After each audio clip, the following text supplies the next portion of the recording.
மிதிலையில் சீதை, மிதிலை மன்னர் ஜனகரின் மகள், அழகும் அறிவும் நிறைந்தவள்.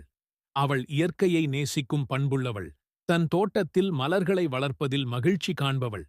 ஒருநாள் அவள் தன் தோட்டத்தில் ஒரு பொன்மான் பார்த்து மயங்குகிறாள். ராமர் வருகை. அயோத்தியின் இளவரசர் தன் சகோதரர் லட்சுமணனுடன் மிதிலைக்கு வருகிறார். மன்னர் ஜனகர் நடத்தும் சிவதனுசு வில்லை வளைக்கும் போட்டி, சீதையின் சுயம்வரம் நடக்கிறது. பல ராஜாக்கள் முயன்றும் தோல்வியடைகின்றனர். ராமர் சிவனின் வில்லை எளிதாக வளைத்து அதை முறிக்கிறார். சீதை ராமரின் தெய்வீக தோற்றத்தைக் கண்டு காதலிக்கிறாள்.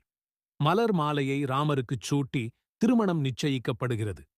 மிகவும் ஆடம்பரமான ராம சீதா கல்யாணம் நடக்கிறது. தமிழ் மரபுப்படி ஓஞ்சல், காசி யாத்திரை, மங்களாதரணம் போன்ற சடங்குகள் நடைபெறுகின்றன.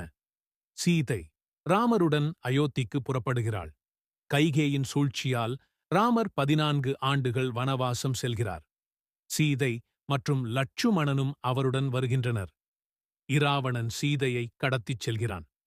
ராமர் வானர சேனையுடன் இலங்கை சென்று இராவணனை வீழ்த்தி சீதையை மீட்கிறார். அக்னி பரீட்சை மூலம் சீதையின் பரிசுத்தத்தை நிரூபிக்கிறார்.